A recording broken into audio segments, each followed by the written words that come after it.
It all starts on a quiet sea. You see an old fisherman sailing his boat, just going about his business, when suddenly the waves turn into massive beasts. And what does the current bring him? A coffin. He opens this floating coffin, and inside is a dead woman, but right next to her is a tiny baby, miraculously still alive. The fisherman, bless his heart, takes pity on the child.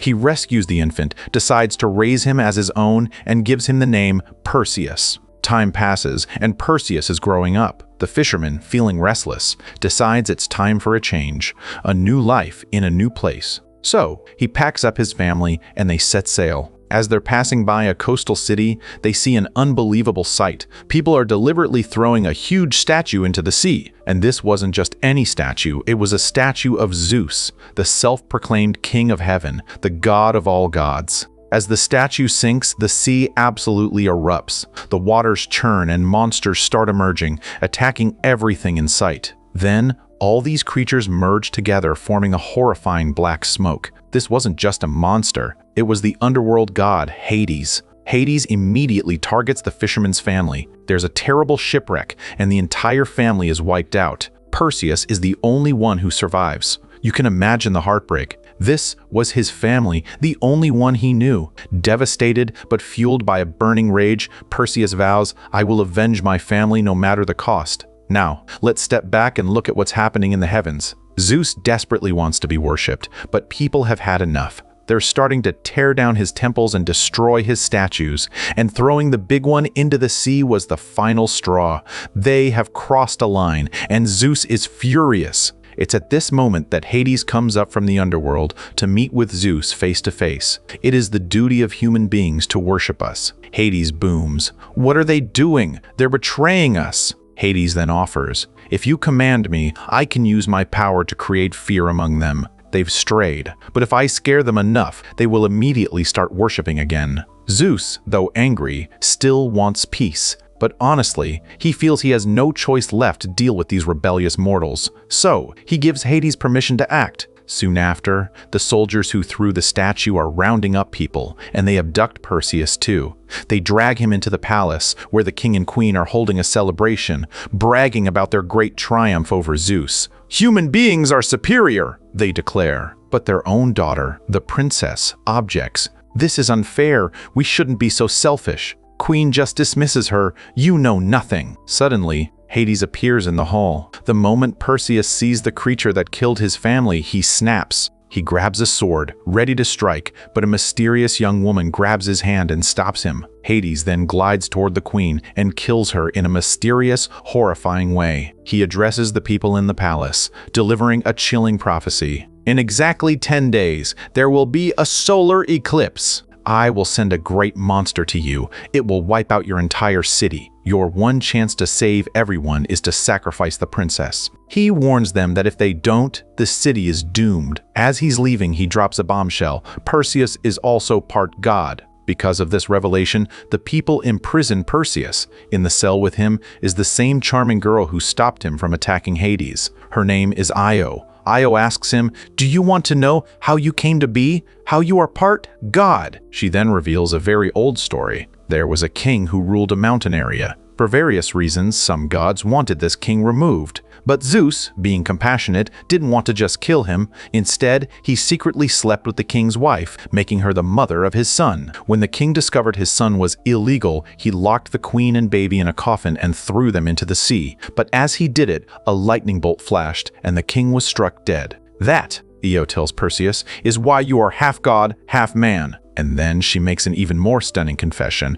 "It was me who brought you to that fisherman." Io reveals she is immortal. It is her curse to live forever, exactly as she is now. Perseus, driven by his need for revenge and his desire to help, assures the people, "I can face those monsters." He sets out with a few men and some soldiers. It is revealed that the king who threw Perseus into the sea, he didn't die. He was merely twisted and distorted, now hideous. Hades visits this monstrous king and tells him, "The time is now. You can get your revenge on Perseus." You see, Hades is utterly self-obsessed and is secretly trying to seize Zeus's throne by becoming the most powerful. Perseus and his companions move on.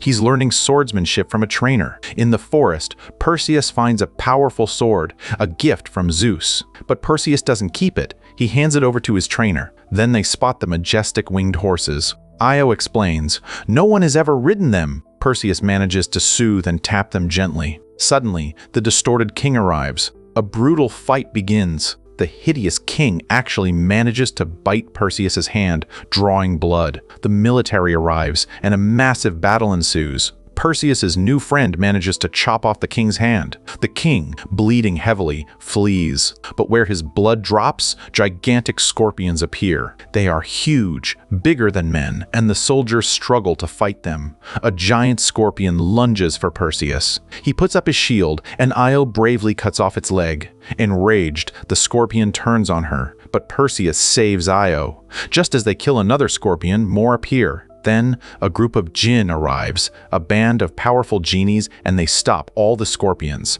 Perseus is in terrible pain from the king's bite. He's shouting. The jinn use their magic to cure him. One of them tells Perseus, "I will come with you." They all decide to go visit the Stygian witches, hoping they will reveal how to defeat the monster, but the witches attack them and refuse to say anything. They are blind, sharing only one eyeball which they keep separately. Perseus, being clever, grabs the eye. He threatens them, "Tell me everything." Terrified, they reveal the only way to kill the great monster is with the head of Gorgon Medusa.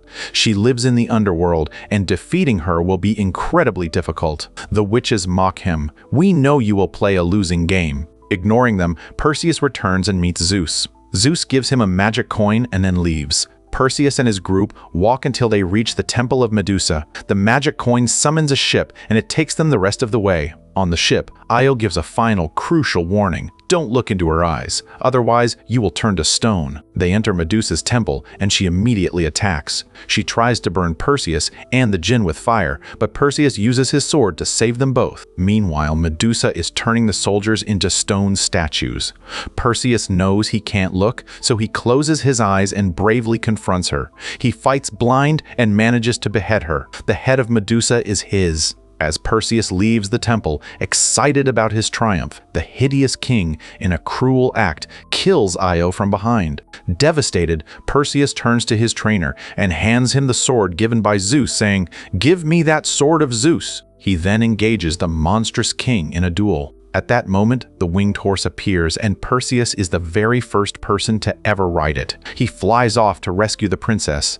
Elsewhere, Zeus, having regained some power because of the fear Hades created, sends the great monster to the city. He then learns that Perseus is still alive and heads there himself. The terrified city people, seeing the monster arrive, immediately bring the princess to the sacrifice point. Perseus arrives, Medusa's head in hand, but Hades' creatures cunningly snatch the head away. Perseus chases them on the winged horse and finally gets the head back. Meanwhile, the monster is causing chaos. It stands over the hanging princess, about to kill her. Just then, Perseus appears from behind. He shoves the head of Medusa right in front of the monster's face. The monster looks into the Gorgon's eyes and instantly begins turning to stone and is finished. Hades, however, has also arrived. Perseus uses the sword Zeus gave him, and a bright lightning bolt streaks out, hitting Hades and sending him back to the underworld. But the princess is falling into the sea. Perseus dives in and saves her. Later, Perseus and the princess are lying unconscious on the seashore.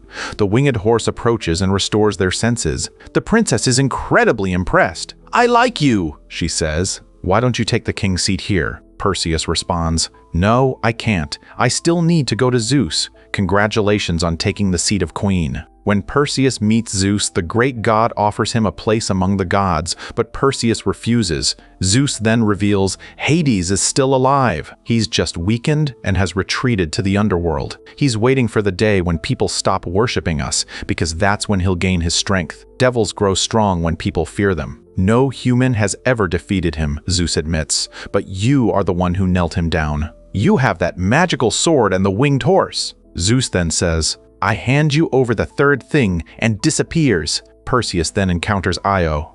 Zeus had revived her for him, and with that, the first part of the story ends.